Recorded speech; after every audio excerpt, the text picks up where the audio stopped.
नमस्कार। आज हम एक बहुत ही दिलचस्प कहानी पर नजर डालने वाले हैं। ये कहानी है 32वें संवैधानिक संशोधन की और भारतीय इतिहास में उसकी एक बड़ी ही अजीब, एक विरोधाभासी भूमिका की। यही सवाल, यही इस पूरी कहानी का दिल है कह सकते हैं कि आखिर ऐसा कैसे हो सकता है कि कोई कानून जिसका मकसद था लोगों को एक साथ लाना, उन्हें जोड़ना, वही अनजाने में उन्हें और दूर करने की वजह बन जाए। चलिए इस पहेली को परत दर परत समझते हैं। तो कहानी की शुरुआत होती है कुछ वादों और सुरक्षा के उपायों से। ये वो उपाय थे जो तेलंगाना क्षेत्र के लोगों के लिए बनाए गए थे, और ये सब उस राज्य के बनने से बहुत पहले से चले आ रहे थे। इस पूरी कहानी को समझने के लिए सबसे पहले एक शब्द को समझना बहुत जरूरी है, मुल्की नियम। ये सिर्फ नियम नहीं थे, नहीं, ये एक पहचान थे, स्थानीय अधिकारों की एक गारंटी थे। इनका सीधा सा मतलब था कि सरकारी नौकरियां उसी इलाके के लोगों को मिलेंगी। और ये कोई मतलब रातों रात बने नियम नहीं थे। इनकी जड़ें तो एक सदी से भी ज्यादा पुरानी थीं। 1868 में इनकी शुरुआत हुई और समय के साथ इन्हें और मजबूत किया गया, पहले निजाम के फरमान से, और फिर देखिए आज़ाद भारत के संविधान ने भी इन्हें बाकायदा सुरक्षा दी।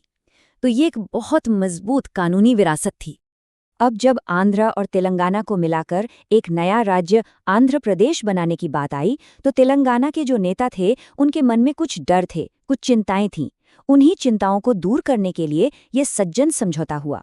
ये कागज पर एक पक्का वादा था कि तेलंगाना के हितों की, उनके हक की पूरी तरह से रक्षा की जाएगी। और उस समय की जो चिंता थी ना, वो प्रधानमंत्री नेहरू के इस एक वाक्य में साफ झलकती है। ये अपने आप में एक संकेत था कि इन वादों के बावजूद आगे की राह आसान नहीं होने वाली। तो वादे तो हो गए, लेकिन अब हम कहानी के उस हिस्से में आते हैं जहां ये वादे टूटने लगे और जिसकी वजह से चारों तरफ एक असंतोष की लहर फैल गई। और वादे सिर्फ हवा में नहीं टूटे, इसका एक बहुत बहुत ही ठोस सबूत था। ये आंकड़ा देखिए। जस्टिस भार्गव कमेटी ने अपनी रिपोर्ट में पाया कि 1956 से 1968 के बीच तेलंगाना का 28.3 करोड़ रुपए का सरप्लस फंड, यानी अतिरिक्त पैसा, आंध्र क्षेत्र पर खर्च कर दिया गया। ये सज्जन समझौते का सीधा सीधा उल्लंघन था।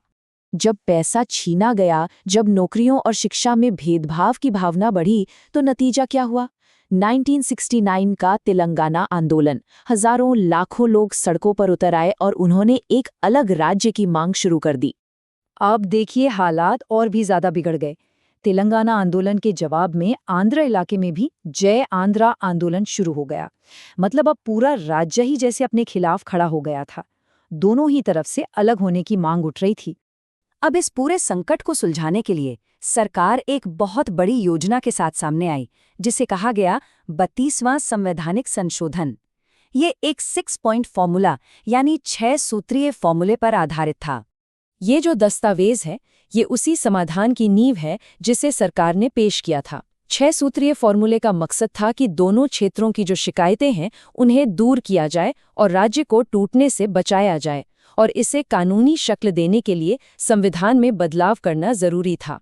तो इस संशोधन का मकसद बहुत बड़ा था। इसमें कई बातें थीं, जैसे कि स्थानीय नौकरियों की गारंटी देना, शिकायतों को सुनने के लिए एक खास ट्रिब्यूनल बनाना और शिक्षा में सबको बराबर मौके देना। इसका असल मकसद था शांति और इंसाफ कायम करना। लेकिन जैसा कि अक्सर होता है, कागज पर जो लिखा होता है और जमीन पर जो होता है, उसमें एक बहुत बड़ा फर्क था। चलिए अब देखते हैं कि इस समाधान को लागू कैसे किया गया। और इसकी शुरुआत हुई एक बहुत ही बड़े बदलाव से।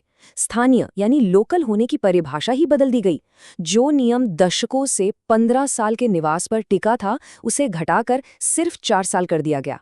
इस एक बदलाव ने तेलंगाना के लोगों के लिए जो मूल सुरक्षा थी, उसे काफी हद तक कमजोर कर दिया। कागज पर तो ये सब बहुत अच्छा लग रहा था। ये देखिए, ये वादा किया गया था कि जिला स्तर पर 80% नौकरियां स्थानीय लोगों को ही मिलेंगी। जोनल स्तर पर भी अच्छा खासा रिजर्वेशन था। ये आंकड़े देखकर तो यही लगता था कि इंसाफ होगा। लेकिन असलियत में इन नियमों के साथ क्या हुआ, उन्हें एक एक करके तोड़ा गया। कैसे, जरा देखिए। पदों का क्लासिफिकेशन ही बदल दिया ताकि आरक्षण कम हो जाए। फर्जी सर्टिफिकेट का इस्तेमाल हुआ और हैदराबाद को एक फ्री जोन बना दिया गया, जिसका मतलब था कि वहां राज्य में कहीं से भी भर्ती की जा सकती थी, जिससे स्थानीय लोगों का हक सीधे सीधे मारा गया। मतलब जो सुरक्षा के उपाय थे, उन्हें ही कमजोर किया जा रहा था। और यही यही इस कहानी का सबसे बड़ा आयरनी है। जो कानून समाधान के लिए लाया गया था, जिस कानून को शांति लानी थी, वही अपने गलत इम्प्लीमेंटेशन की वजह से और ज्यादा शिकायतों की और ज्यादा नाराजगी की वजह बन गया। तो अब हम कहानी के आखिरी हिस्से में पहुंचते हैं, जहां 32वें संशोधन की ये जो नाकामी थी वो सीधे सीधे एक अलग तेलंगाना राज्य के आंदोलन के वजह बनी। 2009 के बाद तो जैसे हालात बहुत तेजी से बदले। एक मजबूत नेता की मौत, केसीआर का अनशन और देश के बदलते राजनीतिक माहौल, इन सब ने मिलकर एक ऐसी स्थिति बना दी कि केंद्र सरकार को आखिरकार एक अलग राज्य बनाने के लिए हामी भरनी पड़ी।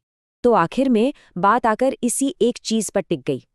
दशकों तक वादे टूटे, फिर एक संवैधानिक संशोधन आया जो सुरक्षा देने में नाकाम रहा, और इसके बाद लोगों का ये भरोसा पक्का हो गया कि उनके हक की, उनके अधिकारों की रक्षा सिर्फ और सिर्फ एक अलग राज्य में ही हो सकती है।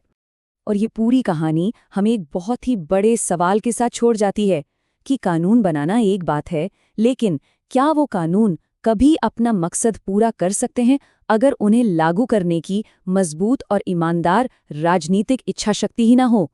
ये एक ऐसा सवाल है जो आज भी उतना ही जरूरी है।